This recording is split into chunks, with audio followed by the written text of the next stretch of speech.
Hey, I had the eye-opening experience the other day of listening to a presentation by hedge fund manager Kyle Bass.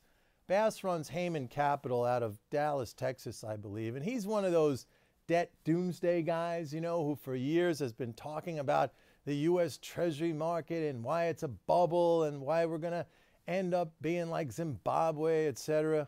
And none of that stuff has ever worked out, of course. So now it appears he's turning his attention to Japan. Anyway, in this presentation, he gave 5 reasons why Japan's debt market will collapse at the end of 2016. Now, how he came up with that date, I have no idea. And why he chose the end of 2016 and not the beginning or the middle or the 3/4 point, I also have no clue. But listening to it, I literally could not believe what I was hearing. How an otherwise seemingly educated guy could be so grossly misinformed. I mean, picture someone in a fine suit with impeccable manners and diction talk about the most absurd superstition or out of this world wacky conspiracy theory totally with a straight face. Now, sadly, as many of you know, this is not some kind of an aberration. It's something that I've been highlighting here in my videos and on my blog for a long, long time. The truth is, there are a lot of people like Kyle Bass out there who either run money or opine in the media or weigh in on policy matters who simply don't have a clue as to what they're talking about, yet they manage to attract an audience of people who believe what they're saying and think they're being informed and educated. In fact, Bass's video, it was put together by some outfit called Informed Trades, which said it was their mission to help people learn. Learn what? That's the question. All right, now here's the 5 reasons, according to Kyle Bass, why Japan's debt market is going to collapse. Reason number 1, he says, was that Japan simply cannot repay its existing debt. He mentions that Japan's debt is over a quadrillion yen. And then he goes into one of these sophomoric exercises to try to show you how big a quadrillion is by saying it would take 31 million years to count to a quadrillion, like anyone's going to do that. It was like Alan Simpson's goofy metaphor for $1 trillion. Remember that? Like a stack of dollars from here to the moon and back or something like that. It's also juvenile.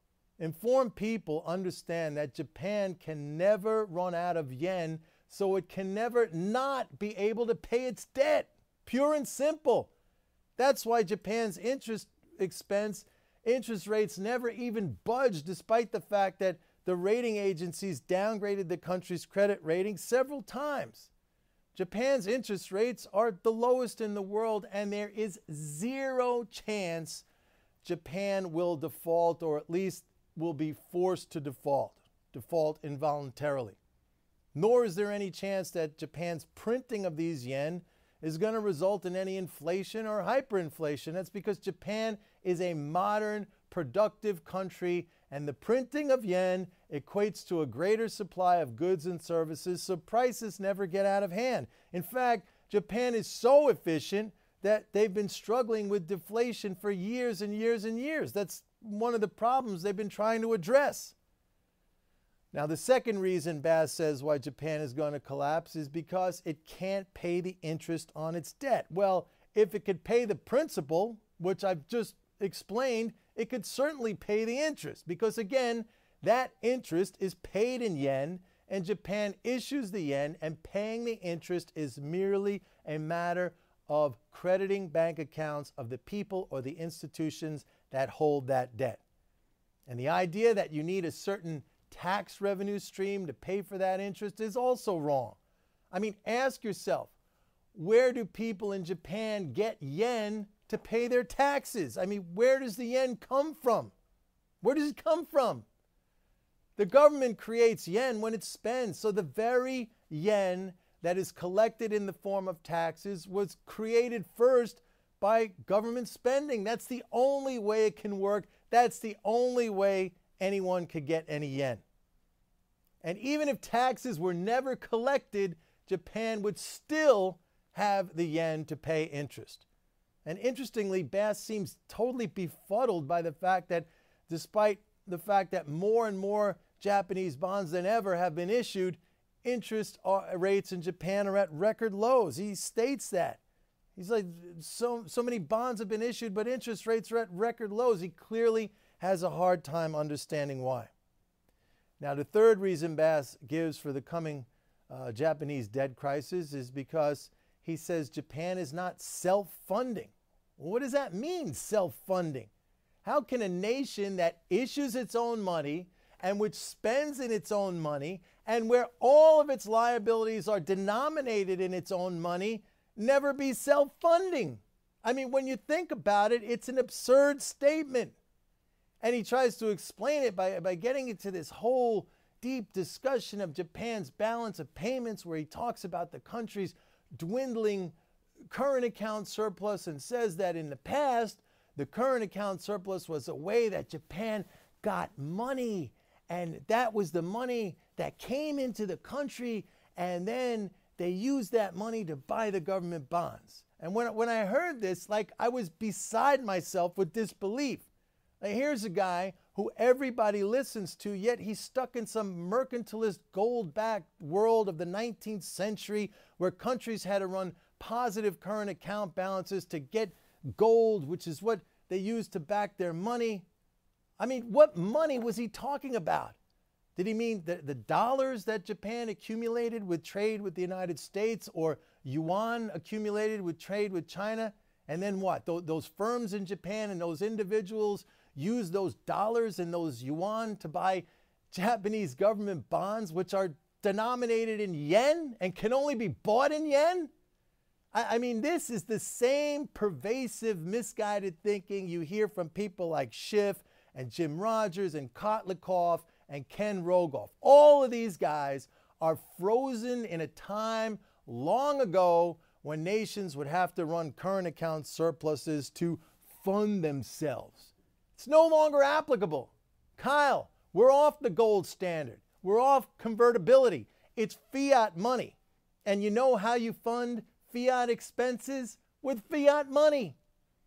Furthermore, Bass completely doesn't get the whole sectoral balances thing.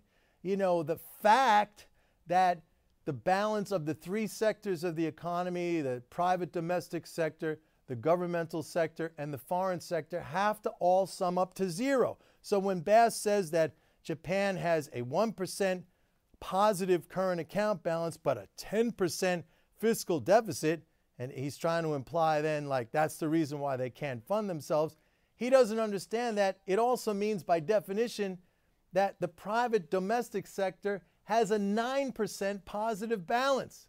There's your funding, Kyle.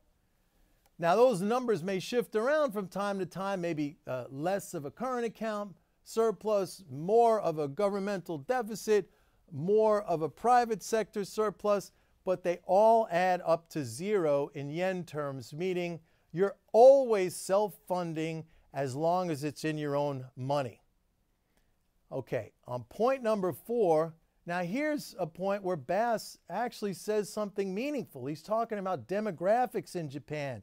He's talking about the aging population and the fact that there are going to be fewer workers to support more retirees. But then he goes off track again because he's worried about, well, how will they be able to collect enough taxes to meet their liabilities, rather than talking about are there going to be enough working people to produce the real assets like health care and doctors and nurses and technicians and food and shelter to care for the aging, because that's the only real constraint on Japan's ability to deliver Social Security, just as it's our only constraint on our ability to deliver Social Security here in the United States. And by the way, if a shrinking number of workers relative to retirees is the problem, well, let somebody make that point. Prove it, because up until now, nobody has. Finally, Bass says that the government has no idea what to do. That's its 5th point. And you want to know something? He's absolutely right on that one. And to make matters worse, they're probably listening to people like him, which I find to be very, very disturbing. Listen, in a world where the government were like a household, I mean, constrained in its ability to spend or issue money, then all of Bass's points would be absolutely correct. But, you know, any sophomore economics student could have written a paper to tell you that, so I don't understand why Bass's comments are taken as so eye-opening. But the reality is, we're not on a gold standard or any type of convertibility, and these ideas and this type of analysis hasn't been relevant in probably 100 years. So why would anyone take them with anything more than a grain of salt? I mean, it's beyond me. You know what? The financial community is filled with guys like these. These are like the quack doctors and physicians and healers of the 1800s. You got to watch out for their medicine because, you know, rather than heal people, their remedies can kill. So my advice is take your poison with care. Anyway, that's it for now, folks. This is Mike Norman saying, see you next time. Bye-bye.